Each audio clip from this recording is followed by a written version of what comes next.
Buenas tardes a todos. Bienvenidos a una nueva clase sobre la obra de Sigmund Freud. Nos encontramos aquí un jueves más con estas clases abiertas a través del Facebook, transmitiendo a través del Facebook Live y a través de la página psicóloga psicoanalista Pino Lorenzo. Bueno, antes que nada quiero agradecer a las personas que responden, que están interesados cuando se hace el evento de esta clase abierta, pues las personas que responden, que están interesadas o que asistirán al evento, pues quiero agradecerles su participación, también a las personas que comparten este evento y bueno, en general a todos los seguidores de esta página. Ya saben que pueden seguir esta página de Facebook, psicóloga psicoanalista Pino Lorenzo, y van a recibir notificaciones de cuando hay clases en directo, además de otras publicaciones. Bueno, hoy vamos a empezar con un caso nuevo. Vamos a comprobar aquí que ya haya empezado. Sí, aquí está. Hoy vamos a empezar con un caso nuevo. Bueno, de los historiales clínicos que venimos viendo pues las últimas clases. Vale, y esto no me deja extenderlo. No, me permite esto aquí. Vale. Las últimas clases han sido historiales clínicos y hoy nos vamos a meter con el análisis, historia de una neurosis infantil, denominado el caso del hombre de los lobos. Bueno, toma este nombre, este caso de Freud, vamos a ver ahora que es un paciente de Freud, un paciente que Freud atiende en distintos periodos. Su tratamiento es un tratamiento que se alargó bastante en el tiempo y va a haber distintos periodos en los que este paciente se trata con Freud. Y recibe este nombre, el hombre de los lobos, por un sueño que tiene el paciente en relación con unos lobos, que va a ser material de lo que vamos a trabajar. Este texto lo vamos a ver en varias clases, por lo menos seguramente en 3 clases. Hoy va a ser la primera clase. Hoy vamos a exponer un poco al paciente, la historia del paciente y la historia clínica del paciente. Y ya en las siguientes clases nos meteremos con la resolución del caso y quizá en la segunda clase ya nos dé tiempo a resolución y conclusiones, o si no, resolución del caso y en una tercera clase conclusiones. Bien, vamos a ver este caso. Freud nos introduce unas observaciones preliminares antes de iniciar con el historial del paciente. Y este quizás sea uno de los historiales clínicos más importantes o de los casos más importantes de Freud y dentro de la escritura de Freud también, porque vamos a ver que este texto es muy importante tanto a nivel técnico como a nivel de la teoría psicoanalítica, ¿vale? Además de exponernos pues una neurosis, un caso de una neurosis infantil, también va a estar completo de indicaciones que Freud le da a los psicoanalistas, en definitiva, ¿no? Vale. Fue escrito en 1914, pero no es publicado hasta 1918 por la Primera Guerra Mundial, ¿vale? Terminada la Guerra Mundial es cuando lo publica, pero es escrito en 1914. Bueno, el paciente se trata de un hombre joven que enfermó a los 18 años, que enfermó a los 18 años inmediatamente después de una infección de gonorrea, una infección de transmisión sexual, y varios años después de de tener esta infección, vale, perdonen que por aquí saludan, Juani, hola Juani de la Cruz, buenas tardes, y James Uriana, buenas tardes, mi estimada doctora Lorenzo. Buenas tardes, James, bienvenidos. Bienvenidos a todos, los que lo ven en directo como los que lo van a ver después en diferido. Ya saben que pueden participar con sus preguntas y así hacemos también la clase más participativa y más amena. Bueno, como digo, enferma después de una infección de transmisión sexual, como es la gonorrea, y no es hasta varios años después que no acude, que no empieza el tratamiento con Freud, ¿vale? Y cuando le llega a Freud me encuentra una persona bastante incapacitada o a un joven bastante incapacitado. Durante los 10 años anteriores a su enfermedad, a la aparición de la enfermedad con 18 años, su vida había sido aparentemente normal, centrada, bueno, pues en los estudios y centrada en la vida de un chico de su edad. Pero sí que en la infancia sí había tenido una grave perturbación que se inició poco antes de cumplir los 5 años, como fue una histeria de angustia, una fobia, concretamente una zoofobia, padeció, que además luego se transforma en una neurosis obsesiva con contenidos o representaciones religiosas, ¿vale? Y esta enfermedad infantil, que es de la que vamos a hablar, de esta neurosis infantil concretamente de la que vamos a hablar, le dura en el paciente aproximadamente hasta los 10 años del sujeto. Luego remite, desaparece o cura espontáneamente y no es hasta los 18 años que vuelve eh, a aparecer nuevamente la enfermedad otra vez ya en forma de una neurosis de un adulto. ¿Vale? Vale. Durante el presente ensayo entonces nos vamos a ocupar de la neurosis infantil. ¿Vale? Es a partir del tratamiento del adulto, es decir, Freud va a construir esta neurosis, va a construir esta neurosis infantil desde el tratamiento del adulto, ¿vale? No es un tratamiento de una neurosis infantil como ocurrió en el caso de Juanito, ¿no? Que a través del padre, que era el que le llevaba a Freud todas las observaciones que tomaba, era un tratamiento, una intervención en el momento presente. No. En este caso es desde la neurosis adulta, desde el tratamiento del paciente en el presente, que se reconstruye esta neurosis infantil. ¿Vale? Pero que además es muy importante los análisis de las neurosis infantiles, nos dice Freud, integran un alto interés teórico para la teoría psicoanalítica, ¿vale? Porque contribuye a la comprensión de la neurosis en los adultos. Nos dice Freud que es igual que los sueños infantiles contribuyen también a la teoría de los sueños, ¿vale? También para todo el trabajo teórico de los sueños, también Freud va a partir de los sueños infantiles. Pues lo mismo, ¿vale? También. El estudio de las neurosis infantiles nos van también a permitir la comprensión y a facilitar la comprensión de la neurosis del adulto. Vale, bien. Dice Freud que, bueno, que el caso presenta dificultades, ¿no? Incluso es un caso tiene una primera parte, porque el paciente interrumpe en distintos momentos y vuelve a retomar la terapia, y tiene una primera parte de 4 años de tratamiento, ¿no? Se dice que, bueno, que exponer un tratamiento de estas características es complejo, ¿no? Porque además, bueno, eh, durante 4 años, pues el paciente pasa por diferentes circunstancias. Pero dice que la complejidad de un tratamiento duradero y con ciertas dificultades nos permiten, dice Freud, nos permiten aprender cosas nuevas que a lo mejor no aprenderíamos en un caso que tuviera una resolución sencilla, ¿no? Eh, entonces, tienen su importancia.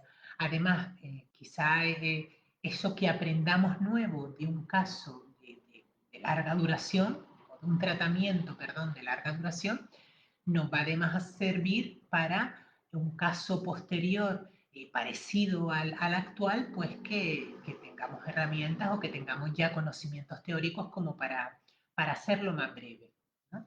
Entonces, bueno, pues lo que pueden ser dificultades, Freud lo ve como oportunidades de conocimiento, podríamos decir, ¿no? Vale.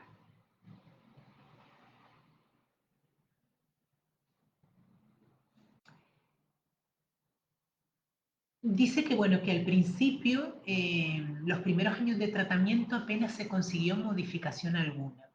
Este paciente, perdón,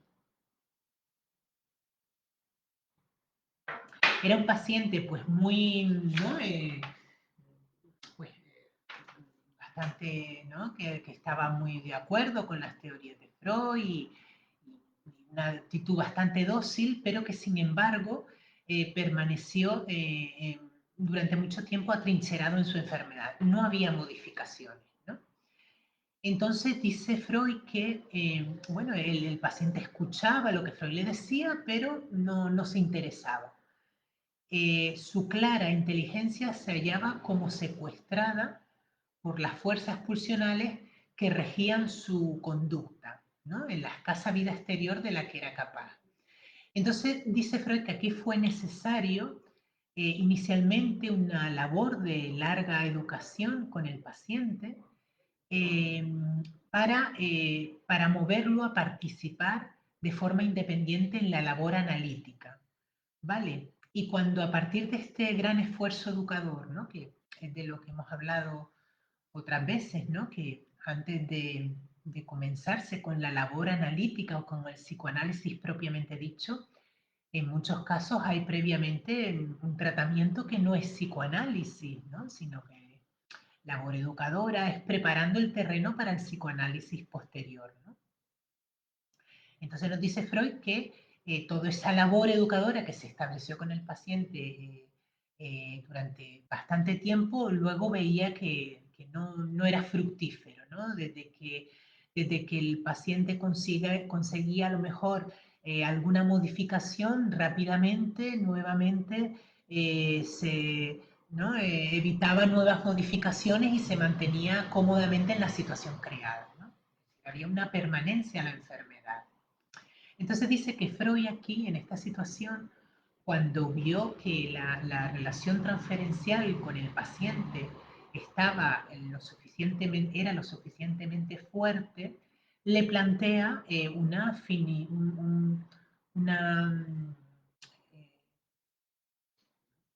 la palabra, le plantea un final para la terapia, ¿no? Le dice que en un año, que va a dar de tiempo un año para la terapia, para ver qué pasa, ¿no? Y además le deja ver que va a cumplir con esa amenaza, ¿no? El paciente toma en serio esta amenaza y a partir de ahí empieza a producir muchísimas asociaciones, muchísimo material para para el entendimiento del caso, para la resolución del caso y también para la construcción de toda esta neurosis infantil que, aunque era traída desde el presente del adulto, también fue en todas estas asociaciones, en todas estas eh, ¿no? Material que produjo el paciente, que producía el paciente, pues también se fue construyendo también el relato de esta neurosis infantil, que es de lo que vamos a hablar hoy. ¿Vale? Bien.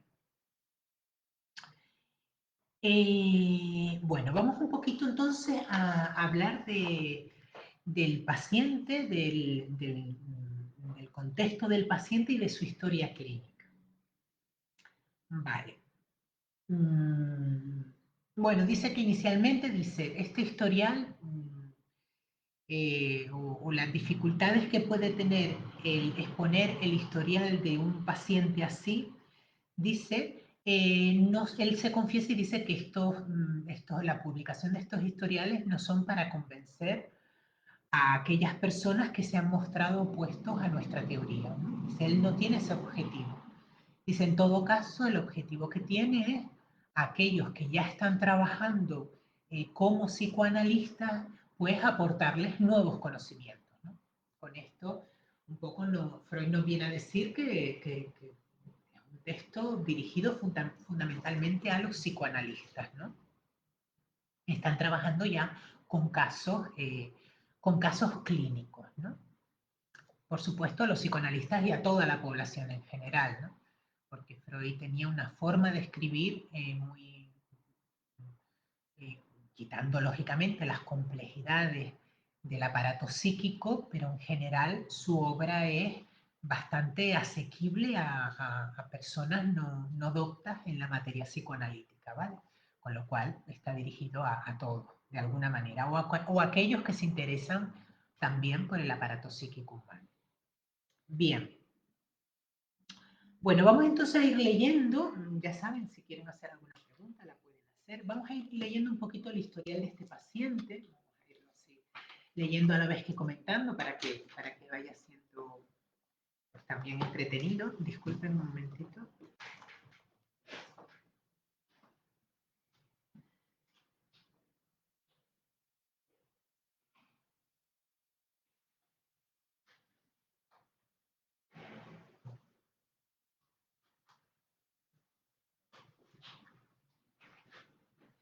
Vale, para poner aquí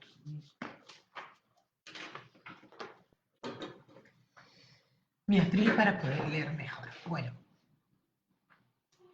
Bien, bueno, los padres del paciente se habían casado jóvenes y habían sido felices hasta que las enfermedades empezaron a aparecer. La madre contrajo una afección abdominal y el padre empezó a sufrir accesos de depresión. El paciente no recuerda tanto la enfermedad del padre, pero sí así recuerda la enfermedad de la madre bastante, ¿vale? Como pues a veces estos accesos o estos ataques que sufría la madre, pues incluso le incapacitaban para las labores de cuidado de sus hijos. Vale. No era hijo único, tenía una hermana 2 años mayor que él, que era bastante inteligente y muy perversa. Y de hecho vamos a ver cómo esta hermana tiene un papel muy importante en la vida del paciente. Vale. Por otra parte, se hallaba encomendado a los cuidados de una niñera. Tenía una niñera que era una persona mayor del pueblo, poco instruida, ¿no? Y que además prodigaba hacia el paciente, hacia nuestro paciente, pues un cariño muy grande, porque, bueno, había perdido un hijo en edad parecida a la del paciente y, bueno, pues venía a sustituir a aquel niño que cuidaba a su hijo perdido, ¿no? Él va a trabajo en todo lo que va verbalizando, se van a ir viendo dos momentos de la vida del paciente. Un primer momento donde vivían en una finca y otro segundo momento donde se trasladan ya a la ciudad. ¿Vale? Vale. Entonces están divididos en estos dos momentos de la infancia. Por ejemplo, un recuerdo encubridor que aparece le mostraba al lado, vale, sí, no, perdón. Entonces, en una de esas fincas donde vivían, pasaban 6 meses al año y luego el resto de los 6 meses lo pasaban en una finca de veraneo.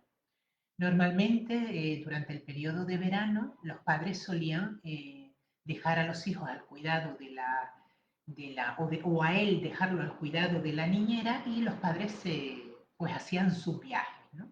Y así aparece un recuerdo encubridor del niño donde aparece él con su niñera contemplando cómo se alejaba el coche que conducía a sus padres y a su hermana y luego volvía tranquilamente a su casa viendo alejarse el carruaje, ¿no? Este sería un recuerdo encubridor, ¿no? Vale. Eh, También nos va a dar datos sobre que era un niño con un carácter tranquilo, apacible, dócil, hasta el punto de que los suyos le decían que él había debido ser la niña y su hermana el niño, ¿no? Porque la hermana tenía como una conducta bastante más activa, inteligente, perversa también, ¿no?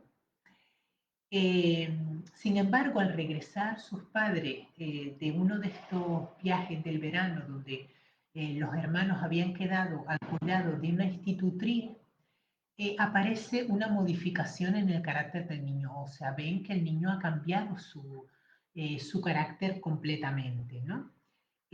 Mostraba descontento, estaba rabioso, excitable, todo lo irritaba y en tales casos gritaba y pateaba salvajemente. Esto ocurrió en ese mismo verano donde los niños quedan al cuidado de una institutriz inglesa que había entrado al cuidado, ese mismo verano había entrado a trabajar para la familia.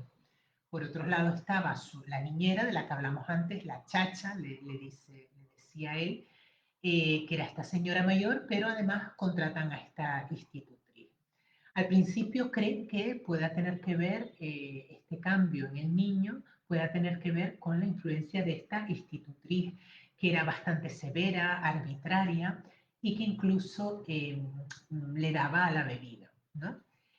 Pero luego la abuela materna, que había pasado también el verano con los niños, les dice que no, que más bien ella creía que aquella modificación del carácter del niño tenía que ver eh, con que durante esos meses de verano había habido entre la nueva institutriz y la niñera, la chacha, había habido discusiones y la nueva institutriz quería imponerse a la chacha y en una ocasión la había llamado incluso bruja.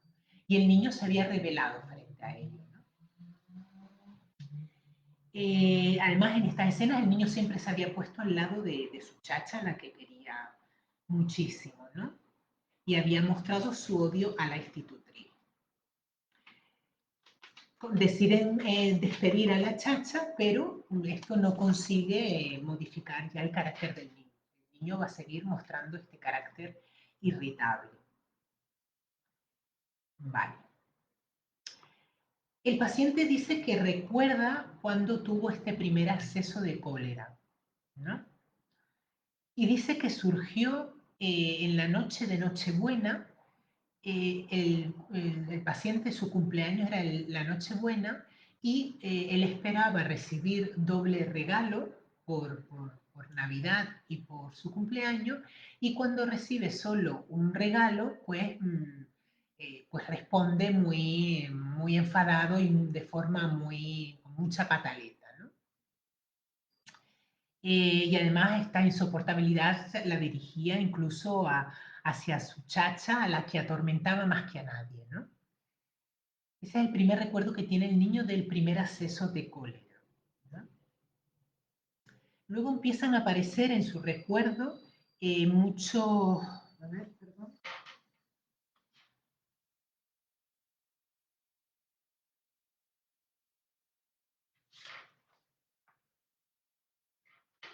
Vale.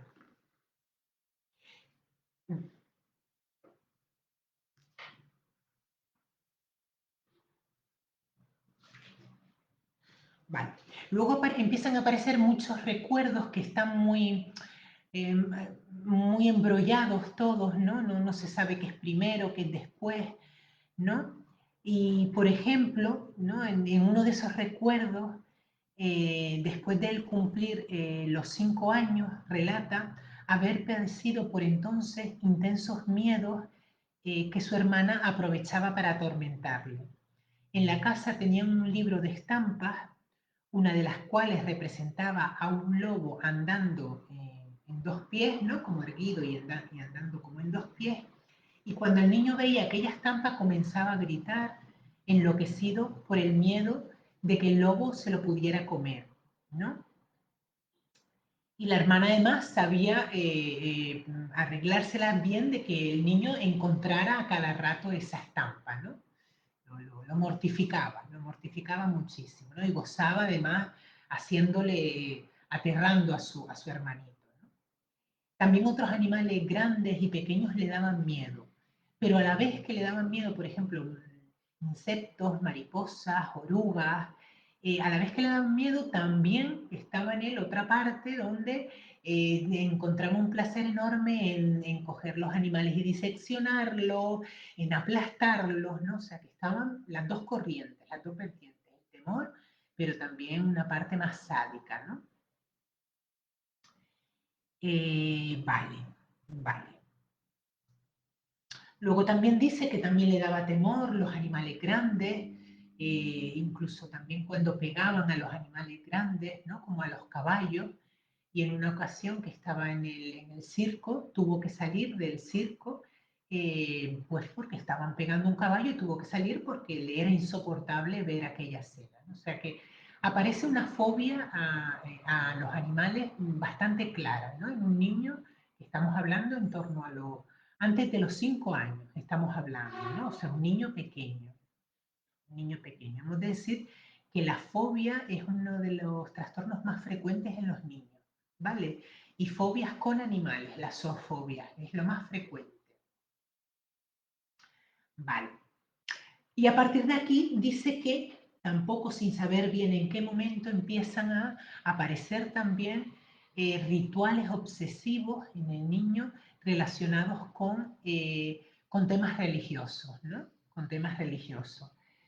Por ejemplo, antes de dormirse tenía que rezar largo rato, santiguarse numerosas veces, muchas noches daba la vuelta a la alcoba con una silla en la que se subía para besar devotamente todas las estampas religiosas que estaban colgadas de las paredes, ¿no? Eh, Sin embargo, en este recuerdo no armoniza para nada con otro recuerdo referente a la misma época, en la que también se complacía muchas veces en pensamientos blasfemos, nos dice Freud, que surgían en su inspiración como inspirados por el demonio. Es decir, a la vez que tenía todos estos rituales religiosos, también aparecían pensamientos que él asociaba como al demonio, a lo contrario, ¿no? Bien.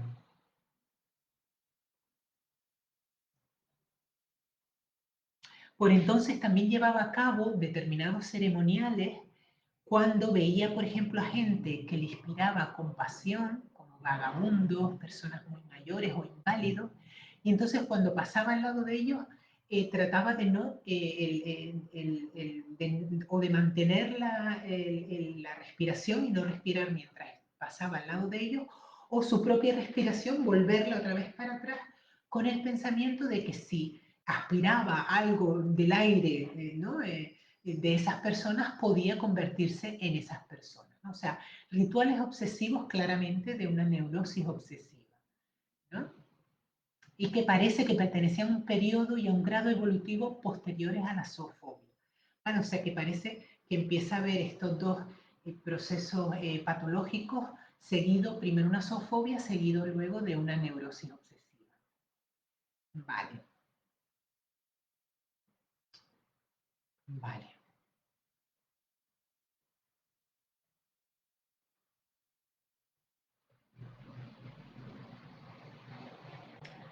Vale, bueno, dice que los años posteriores del paciente, después de los 5 años aproximadamente, se van a caracterizar por una profunda alteración de sus relaciones afectivas con su padre, al que después de repetidos accesos de depresión, lo que decíamos antes, que el padre padecía de depresión, pues ya ya era imposible ocultar su enfermedad, ¿no? En los primeros años de su infancia, el niño había tenido una relación muy cercana con su padre, quería mucho a su padre, quería ser como él, era su ideal.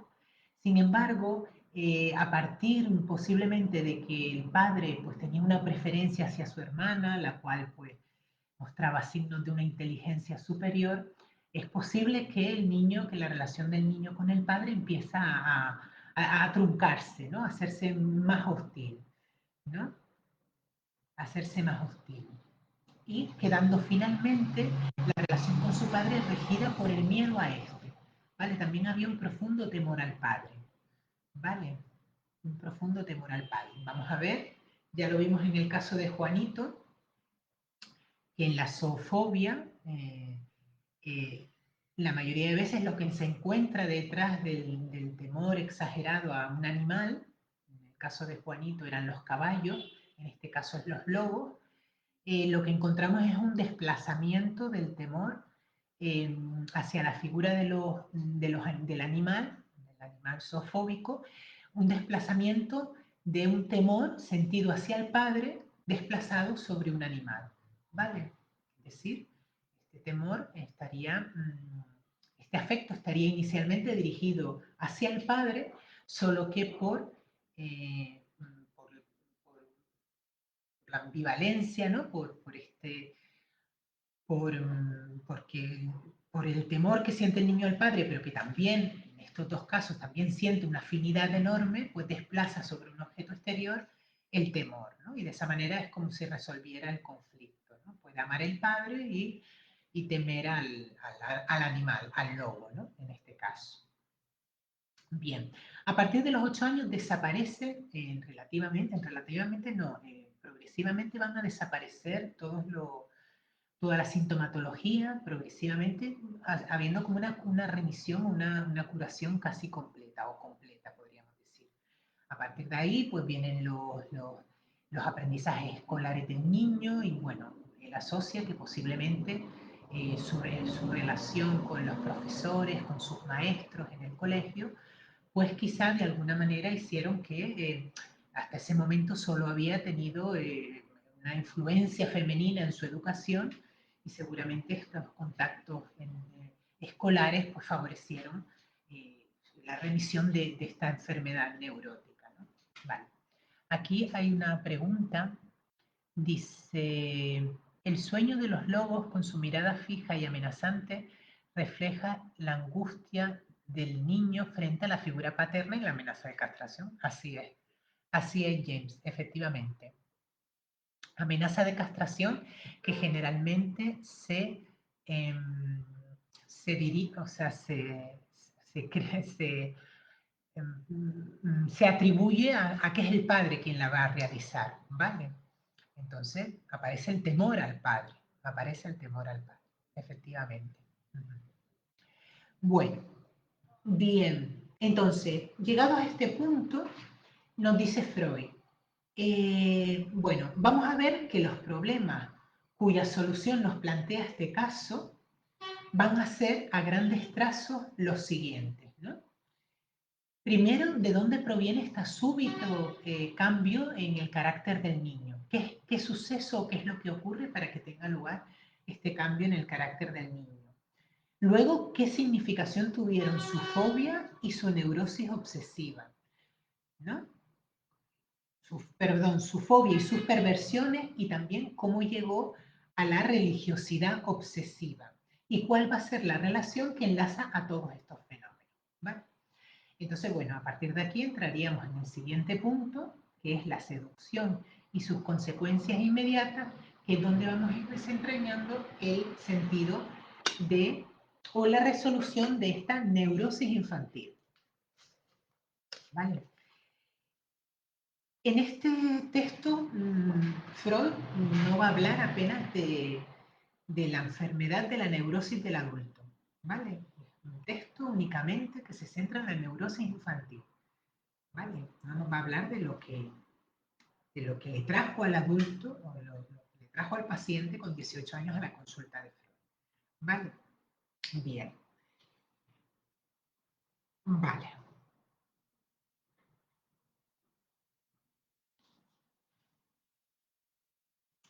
Dice, nuestras primeras sospechas, entonces, como nos había dicho antes, se van a centrar en la institutriz, ¿no? Que la institutriz había... A ver. Vale. Nos preguntan por aquí, ¿qué tanto nos sirve hoy en día el caso del hombre de los lobos para entender si el psicoanálisis todavía tiene peso en la psicología clínica? Bueno, es un caso es central en la teoría psicoanalítica, ¿no? Porque primeramente nos va a hablar de la escena primordial, ¿no? Que va a ser lo que va a ir trayendo consecuentemente en el desarrollo del texto. La escena primordial hace referencia al coito entre los padres, ¿no? Y cómo esta escena, bien sea observada de manera real, bien sea fantaseada, bien sea vista en animales, bien sea imaginada, ¿no? o recreada, va a ser muy importante en la vida de todo niño, ¿no? La escena primordial no es más allá que aquello que le hace eh, caer en la cuenta al sujeto de que es un sujeto mortal, que proviene de padre y madre, que proviene de una especie que se reproduce por sexuación y que es una especie mortal. No es más que eso, ¿no? No es más que eso y eso es mucho, ¿no? O sea, ese descubrimiento, por decirlo de alguna manera, es algo muy importante en el desarrollo del sujeto psíquico. Entonces, por un lado eso, la escena primordial. Por otro lado, el hombre de los lobos, mmm, con el desarrollo de este análisis, lo que va de alguna manera es a llamar la atención de los psicoanalistas sobre la neurosis infantil y cómo la comprensión de la neurosis infantil tiene una importancia enorme en la comprensión de la neurosis adulta. Es decir, que si no vamos a la sexualidad infantil, en definitiva, y esto sería con respecto a tu pregunta, la importancia para el psicoanálisis, que si no vamos a la sexualidad infantil, no vamos a poder entender la sexualidad adulta, ¿no? Entonces, esto quiere decir que yo como psicoanalista tengo que ir a andar, a indagar cómo fue la sexualidad infantil, cómo fue la vida infantil del paciente. No, no. Ya el paciente nos muestra en su sintomatología, nos muestra su sexualidad infantil, ¿no? Ya en el análisis del adulto ya está el análisis, perdón, en la neurosis del adulto ya está la neurosis infantil, solo que hay que, con la lectura, el análisis personal, la supervisión de los casos, el análisis didáctico, el estudio de la obra de Freud, uno va a escuchar qué de lo que le cuenta al paciente tiene que ver con su sexualidad infantil. Entonces, para mí, estos serían los dos grandes aspectos más importantes de este texto para su importancia en la historia del psicoanálisis y en la teoría psicoanalítica, ¿no? Bueno, vale, entonces inicialmente, como digo, se orienta hacia la institutriz inglesa, ¿no? La alteración del carácter del niño, ¿no? Y aquí el niño va a comunicar dos recuerdos encubridores. En una ocasión, la institutriz los precedía y se había dado la vuelta y dicho, mirad mi colita. Ese es un recuerdo encubridor. Y otro, yendo en un coche, el viento le arrebató el sombrero a la institutriz, cosa que produjo un regocijo tremendo para los dos hermanos, ¿no? Bueno, ambos recuerdos aluden al complejo de castración, complejo importantísimo ¿no? en el complejo de la neurosis, en el nódulo de la neurosis, ¿no?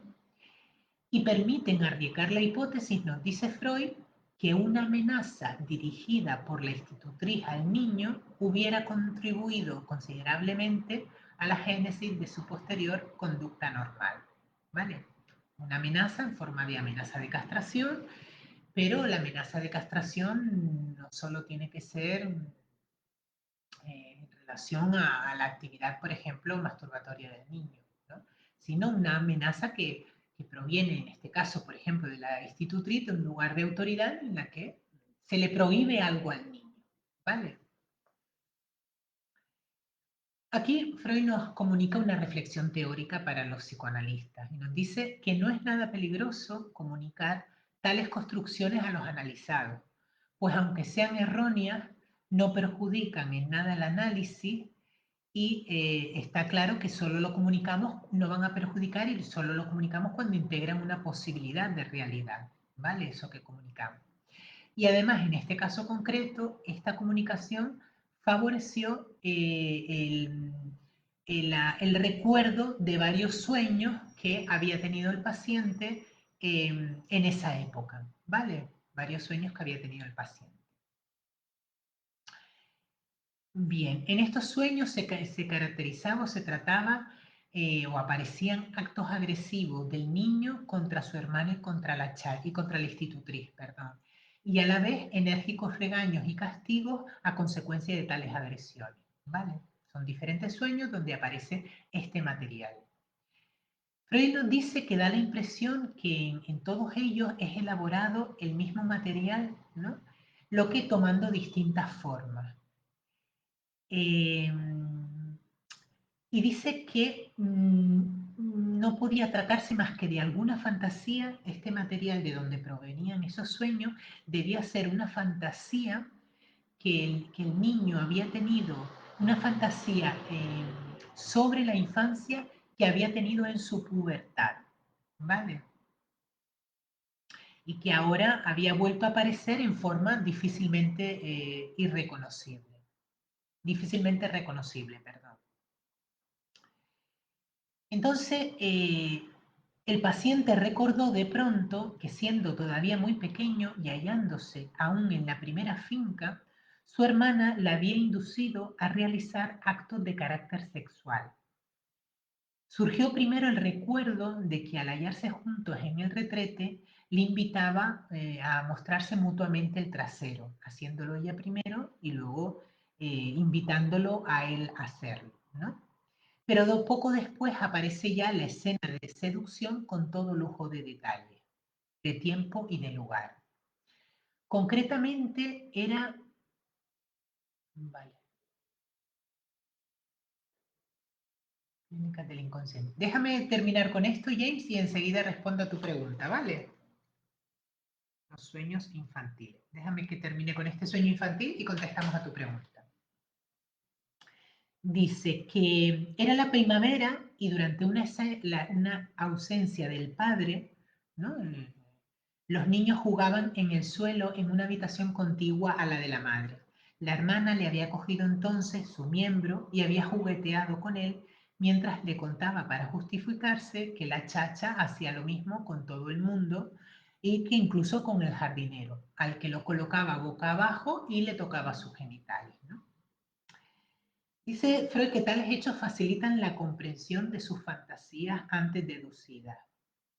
Realmente estaban, ¿no?, fantasías antes deducidas donde él era el agresivo con su hermana y con la institutriz, ¿no? Pero en este caso, en este recuerdo, él había sido el seducido. Él aquí estaba en una posición pasiva y en el sueño estaba en una posición activa, ¿no? Entonces dice que esto estaba destinado realmente a borrar de la memoria del sujeto un suceso que quizá más tarde le hubo de parecer ingrato a su amor propio, ¿no? Y sustituyendo la verdad histórica por un deseo antitético, ¿no? Como si fuera una forma de borrar un suceso poniendo en su lugar algo que era totalmente lo contrario, ¿no? Dice Freud que en la historia de grandes pueblos, un pasado, a ver cómo dice, eh,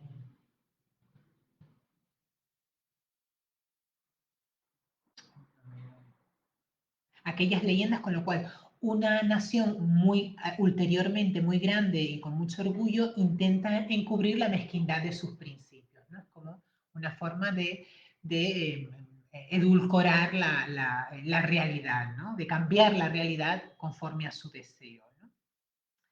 Vale, conforme a tales fantasías, él no había desempeñado él con su hermana el papel pasivo, sino por el contrario, lo que estábamos diciendo antes, ¿no? Se había mostrado agresivo, o sea, representando un papel activo, ¿no? Queriendo ver desnuda a su hermana y siendo rechazado y castigado por ello, ¿no? Lo que le había provocado los accesos de cólera, ¿no?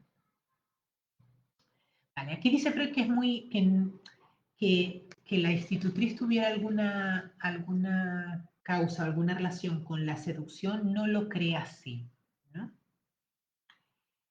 Más bien cree que tienen que ver estas escenas de seducción de la hermana hacia él, ¿no? Que se desarrollaron durante la primavera inmediatamente anterior al verano, donde quedaron encomendados los niños a los cuidados de la niñera. Vale. Entonces, la hostilidad que el niño siente hacia la niñera en ese verano, ¿no? Que aparentemente, ¿no? Que se descarga esa hostilidad cuando la niñera llama bruja a la chacha, a la que él quiere muchísimo, realmente dice que al insultar a la niñera, no, perdón, vale, sí, al insultar la institutriz a la niñera llamándola bruja, esta quedó equiparada en el ánimo del sujeto a su propia hermana, que había sido la primera en contarle de su querida chacha cosas monstruosas e increíbles. Entonces esto facilitó esta equiparación, facilitó el desplazamiento de la hostilidad hacia su hermana a la hostilidad hacia la institutriz. Realmente él dice que estas escenas de seducción el niño siempre las cortó, no, quizá por la competencia que la hermana y él, la competencia por el amor a los padres, el niño no fomentó esa iniciación sexual, ¿no? Porque esta escena de seducción inicia sexualmente al niño, sino que no la motivó, no la continuó, ¿no? Entonces, de alguna manera, esa hostilidad también hacia la hermana se desplazaba en la figura de la institutriz, ¿no? Vale, vamos a contestar a la pregunta que nos hacía antes. Dice, ¿hasta qué punto los sueños infantiles pueden considerarse pruebas clínicas del inconsciente? Vamos a ver, los sueños infantiles son material, es decir, es el discurso manifiesto del paciente, ¿no? Es verdad que hay una labor de construcción, ¿no? Es decir, en el análisis hay una construcción del pasado del paciente, ¿no? Hay una construcción, si me apuran, de la infancia del paciente, ¿no? Es una labor de construcción. En ese sentido, esa labor de construcción toma el material, la materia prima, que es el discurso del paciente, el sueño contado, los recuerdos encubridores, con lo cual la prueba, el nivel de objetividad, quiero decir, el discurso, el recuerdo del sueño, el sueño contado, es el discurso, es el sueño manifiesto y es la materia prima que le sirve al psicoanalista para empezar a trabajar toda la interpretación-construcción, ¿no? El paciente tiene que asociar libremente, es decir, no es solo el sueño infantil, es toda la asociación que hay con posterioridad al sueño infantil, lo que va construyendo, por un lado, esa infancia de ese sujeto, una historia de ese sujeto y en definitiva la historia de deseos de ese sujeto, ¿no?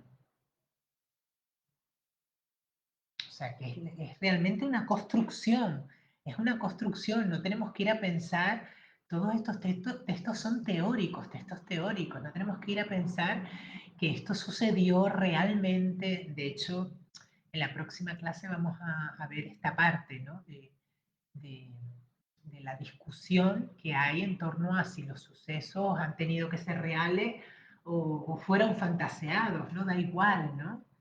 Es decir, la realidad, el nivel de objetividad que introduce el psicoanálisis va a ser un nuevo nivel de objetividad. Ya no va a ser la realidad material, va a ser la realidad psíquica. Esa es la realidad de la que se ocupa el psicoanálisis, no de si pasó, de si no pasó, si me dijo esto y es verdad en la realidad material, no. Si el paciente dice A, para él es su realidad psíquica, eso es lo que tomo como materia prima, ¿no?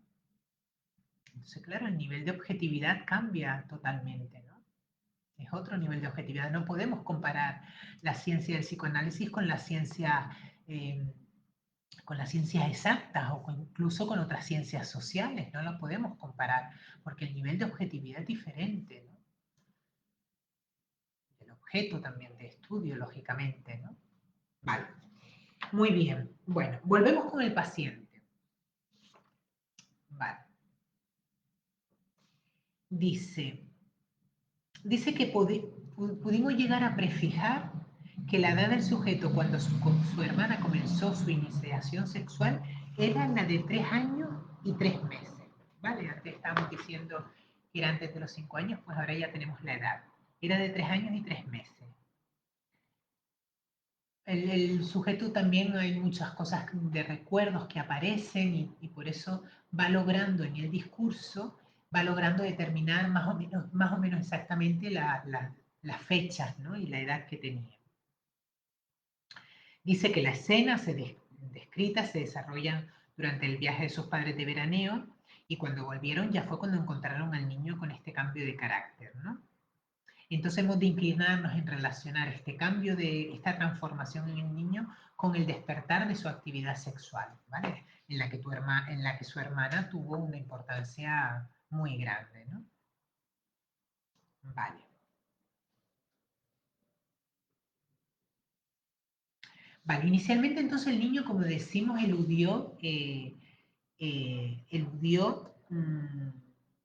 ¿no? Tuvo una decidida repulsa hacia su hermana, ¿no? Pero más hacia la persona, pero no tanto hacia la cosa. Con lo cual, a partir de esta iniciación sexual, el niño va a dirigir eh, sus solicitudes amorosas, por decirlo de alguna manera, hacia la chacha. La chacha para por completo, le dice que eso no lo hacen los niños, esta tentativa de seducción, y además le dice que los niños que hacían eso, que no estaba bien, y que a los niños que hacían eso se les quedaba en aquel sitio una herida, ¿no? Herida entre comillas, ¿no?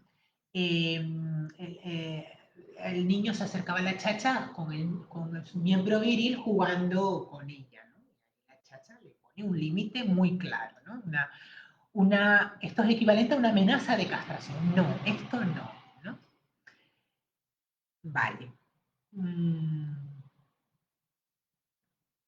Además, por esa época donde estaba en toda la investigación sexual en niños, de la diferencia sexual, de dónde provienen los niños, había visto a dos niñas haciendo pis, entonces había descubierto pues esa herida de la cual le había hablado la chacha, pero él la había atribuido y había dicho, no, esto no es ninguna herida, esto es el trasero que está por delante de la niña, ¿no? Que tiene dos traseros.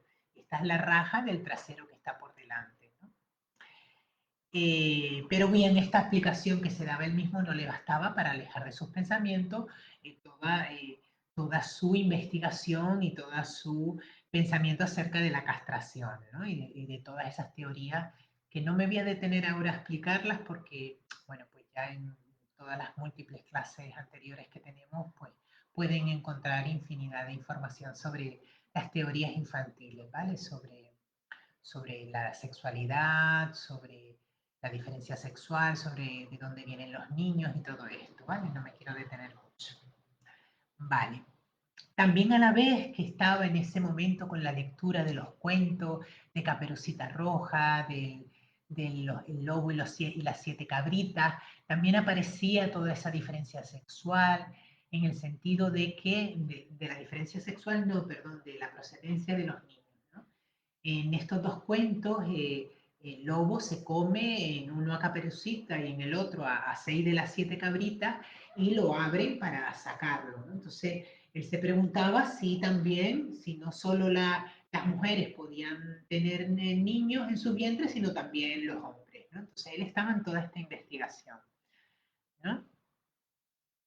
La vida sexual iniciada del paciente bajo la dirección de una zona genital había sucumbido a una inhibición exterior, ¿no? Ya que había habido una amenaza de castración, había habido un límite fuerte para que el niño dejase de experimentar con sus genitales, ¿no? Como había empezado a hacer, ¿no?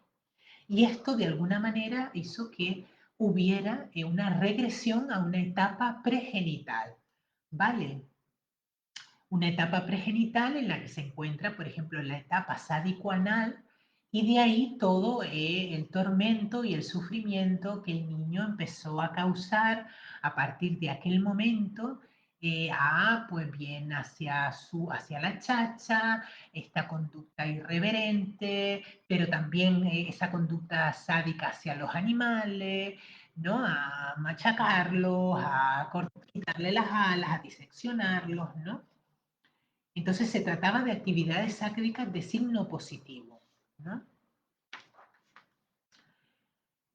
Pero también en otras épocas, en otras fantasías de la época también se veía que este sadismo primitivo, ¿no? También se había vuelto contra su propia persona, ¿no? Y se había transformado también en masoquista. Y también aparecían fantasías masoquistas en el niño, ¿no? Como que fantasías con otros niños que eran objetos de malos tratos, ¿no? Y que consistían principalmente en golpearles en el pene, ¿no? Vale.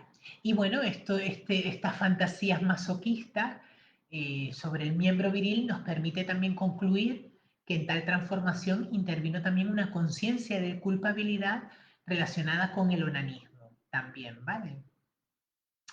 Bueno, dice que no queda duda de que el análisis nos mostró cómo las tendencias activas y las tendencias pasivas aparecían al mismo tiempo, ¿no? No se sabe tampoco bien si una sigue a la otra, si se dan las dos al mismo tiempo, pero una característica de este paciente va a ser la ambivalencia, ¿no? Es decir, cómo va a manifestar, incluso en el mismo síntoma, cómo va a manifestar las dos tendencias, ¿no? Por ejemplo, un fin sexual activo y un fin sexual pasivo, ¿no? Eh, Incluso la ambivalencia también del amor-odio, ¿no? Porque amabas a la niñera, pero a la vez la mortificaba horrores, ¿no? Entonces, la ambivalencia en este paciente tuvo una importancia grande para la evolución de su neurosis ya de adulto también, ¿vale? Y de hecho esta ambivalencia, ¿no? Hacía que ninguna posición de su libido desapareciera nunca por completo, ¿no? Porque estaba ya en una etapa de elección de objeto, pero a la vez regresaba a la etapa pregenital, a la etapa sadicoanal, ¿no? Entonces, también era una característica de este paciente que su libido no solía abandonar una posición anterior, ¿no? No superaba una posición anterior y continuaba su evolución, sino que quedaba de alguna manera también fijado a esas posiciones o a esas etapas anteriores, ¿no? También era una característica de este paciente, ¿no? Y entonces, esto hacía que ninguna posición de su libido desaparecía nunca por completo al surgir otras distintas, sino que subsistía junto con ella, permitiéndole continuamente una oscilación que demostró inconciliable la adquisición de un carácter fijo, ¿no? Es decir, un paciente muy ambivalente, ¿no? Vale, bueno, vamos a ir ya terminando porque se nos ha pasado el tiempo.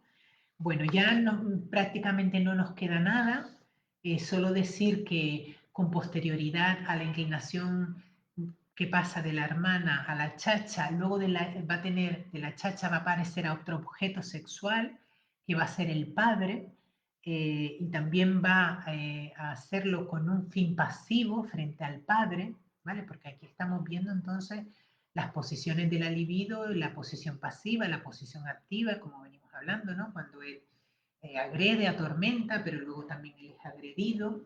Y vamos a ver cómo, por ejemplo, con respecto a su padre, empieza a tener un comportamiento muy malo, empieza a comportarse mal para también ganarse, por decirlo de alguna manera, el castigo del padre, buscando el castigo del padre, ¿no?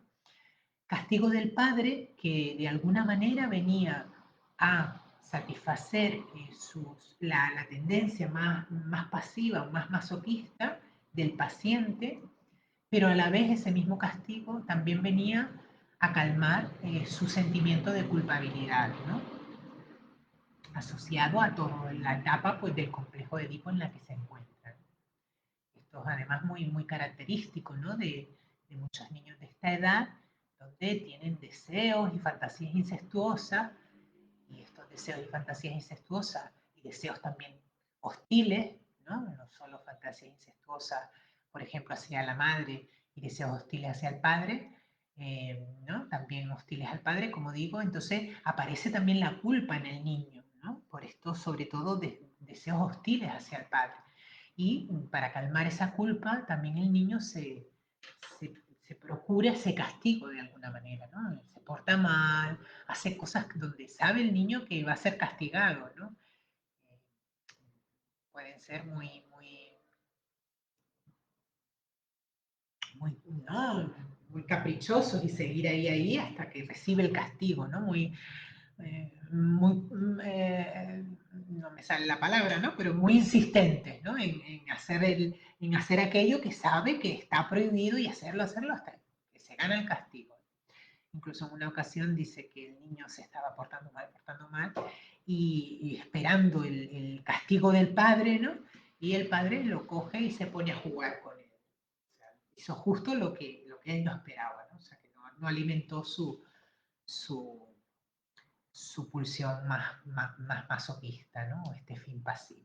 Bueno, vamos a terminar aquí por hoy. Vamos a seguir entonces la próxima clase. Ya la próxima clase nos vamos a meter con el suceso a partir del cual aparece toda esta transformación del carácter del niño, que tiene que ver con un sueño, ¿vale? Un sueño que el niño va a tener, un sueño de angustia, que donde a partir de aquí van a aparecer el temor, la zoofobia, la neurosis obsesiva y todo este cuadro patológico, ¿vale? Bueno, agradeciéndoles a todos la atención, muy interesante, dice por aquí Juani, muchas gracias Juani, como siempre. Gracias a todos los que siguen estas clases en directo, por supuesto a los que siguen las clases en diferido también.